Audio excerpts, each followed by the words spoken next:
Hello there. Right, this is a follow-on from the previous video.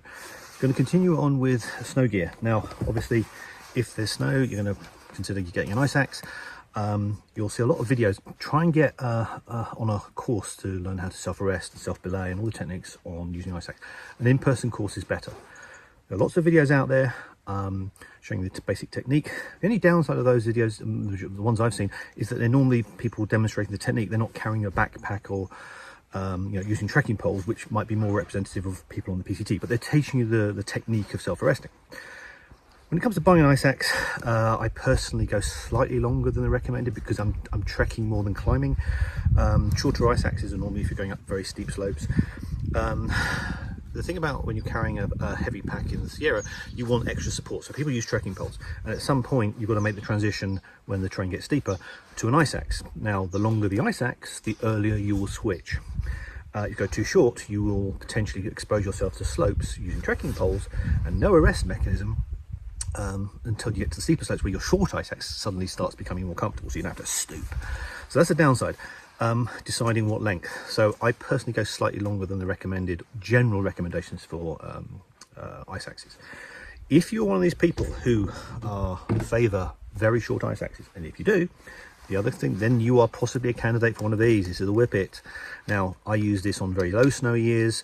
It is basically a trekking pole. They do sell trekking poles now, versions of these, with a head that you can put on. And it's not a replacement for an ice axe. It's purely to give you, if you're in that situation where you're using trekking poles, if there's still a chance you can enter a slide and the terrain's not steep enough for you to deploy your ice axe, then this gives you some security. At least you've got some ability to self-arrest if you need to. I like these tools. They're not to replace an ice axe. It's kind of an and mechanism. So people, if you have a long enough ice axe, most of the time, then that's sufficient. If you go short on your ice axe, you prefer very short ice axes, then you might consider using this for all the approach and medium slopes where you favour trekking poles. Now, a lot of people will put obviously snow baskets on the bottom of trekking poles. That basically means your trekking pole's not going deep into the snow. It basically gives you good balance and good support. The downside again is that if you are trying to hike and find yourself in a situation in the slide when you're self-arresting and all you've got in your hand is trekking poles, then you haven't got a lot to work with. You've basically got that length of spike to drive into the snow. So again, this is where it's better to get into the practice of switching to your ice axe early. So because you're not just hiking freely, you actually have potentially a full load 40-pound pack. That's a huge encumbrance.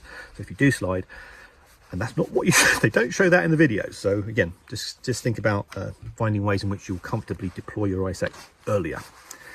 Other things I do, trekking poles. I have another sort of desert trekking poles. I have fixed length ones. Now you can get these fully adjustable ones. I kind of like the fixed length ones. Now I use these for putting up tents. So people might say, oh, if it's fixed length, how do you adjust it?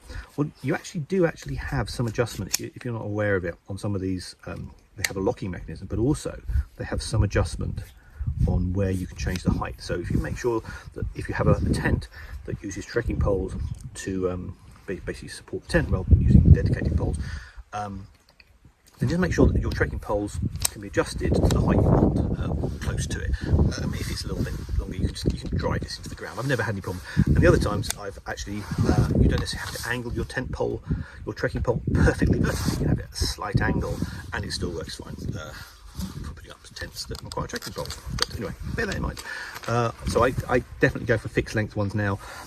You can, as I said, this trekking poles you can get fully adjustable. So as the height changes, you can adjust it accordingly. So okay. So other things I did mention on my trekking pole is I did carry some duct tape and Leuco tape. Now, if you're not familiar with this stuff, Leuco tape is very useful for protecting abrasion on your feet. So if you've got a blister or a hot spot, it basically adds another layer and padding, not padding, but more stops the abrasion getting worse. Be careful with this stuff because there have been occurrences where people have latex allergies and they didn't actually know it previously. And it happened a couple of times last year where people use this, put it all around their foot, basically to give them blister protection, perfectly normal, what people do. And then they had a bad allergic reaction. So if you suspect you do, maybe take a little piece of this, put it on your skin somewhere, just double check you're not getting an allergy before you start hiking. This is very good stuff. The bit of a downside of this is they only seem to sell it in these big whopping great packs. So if you're going to get some, probably buy it first and maybe take some strips or rolls, as I said, roll it around a trekking pole and use that as a mechanism to carry it and carry all this. You do sometimes see people very kindly buying one of these and then dropping in the rest of it, taking what they want and dropping it in a hiker box, but it's annoying that you sell them in these sizes.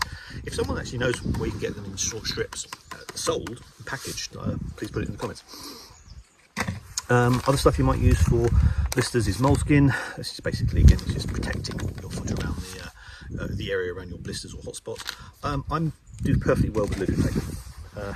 Okay, another minor first aid thing I thought I'd think about it is ticks. If you're worried about ticks, you can buy these tick keys. There's even a more complicated system where you have a little pen that basically loops around the tick. Never use that one. I've had ticks twice. They are annoying. These, depending on the size of the tick, don't always work well. Normally I end up using tweezers, so I actually carry a very small set of tweezers in a little pouch here, which basically means if I have any tick issues, but also if I have any sort of splinters or anything like that. And I also carry a safety pin as well, again, more for splinters and things like that if I have to extract something. Right, I'm going around now, just other stuff. First aid. Do not underestimate the power of the desert sun. Obviously high SPF sun cream, or you can take the approach whereby you use your clothes to cover your exposed areas, i.e. use sun gloves a lot, because on trekking poles your hands will be exposed to the sun a lot. I also use clothes which have a high SPF protection. I also have a hat that comes down, or a broad brim hat, or a hat that comes down and gives me my neck some shade. And be aware the back of your legs, because that's surprisingly I got sunburnt there on my first through hike quite badly, just not realizing that my exposure on the back of my legs was something that obviously couldn't see. So very kindly a hiker warned me of it.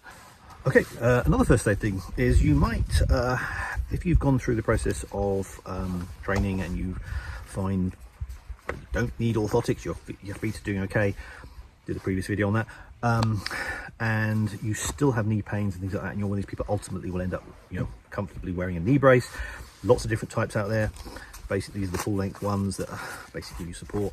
There's also ones here that have a bar underneath that goes under the kneecap, give support.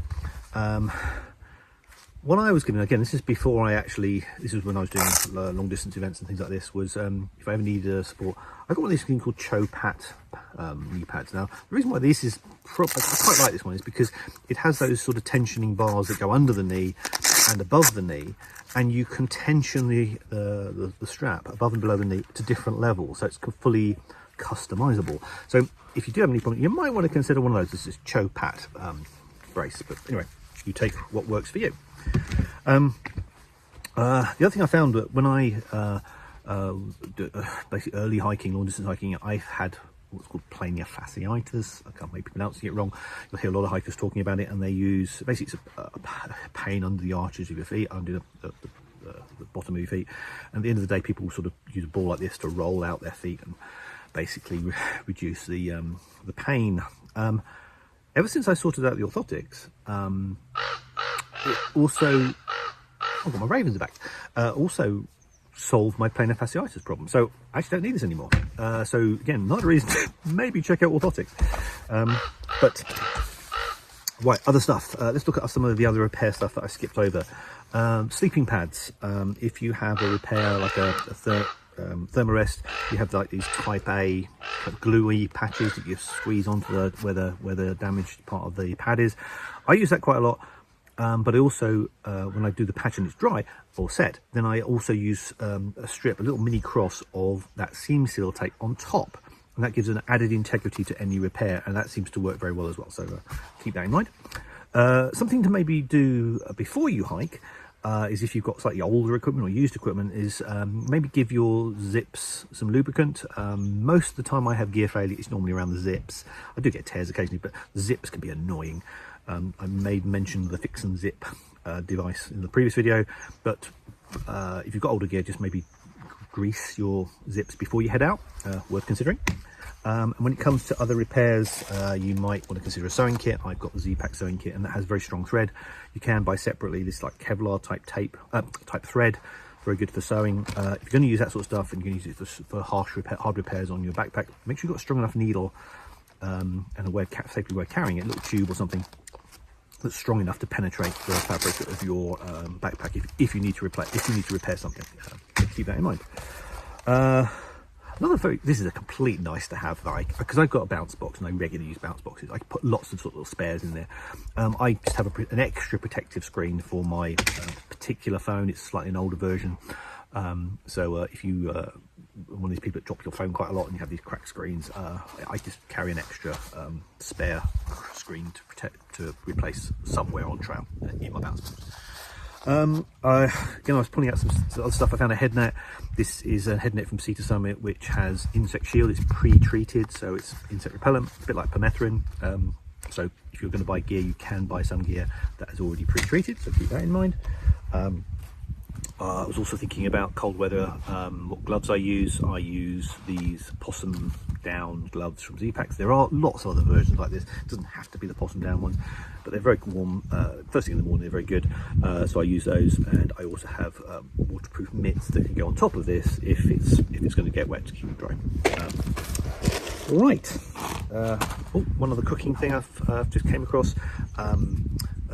Cup. Now this is a Sea to Summit. Now this is the X mug. There is a lighter version. I don't know why this is the only one I could find, but it's basically a collapsible cup. It also has all the measures in there, so if you're measuring out water for ramen and things like this, it's pretty good to have. Do you have things like this, like scrapers? No, you don't need these kind of rubbish. This is for glamping, but people ask me, do I use these things? No, you don't. You're not going to be doing that kind of cooking. Other thing I do use a lot of is electrolytes. Now this is always fun. It is always frustrating to me and amazing to me that all these resupply stores that year after year claim to know what hikers want, and yet whenever I get there, half the stock that I actually want to buy is actually out of stock.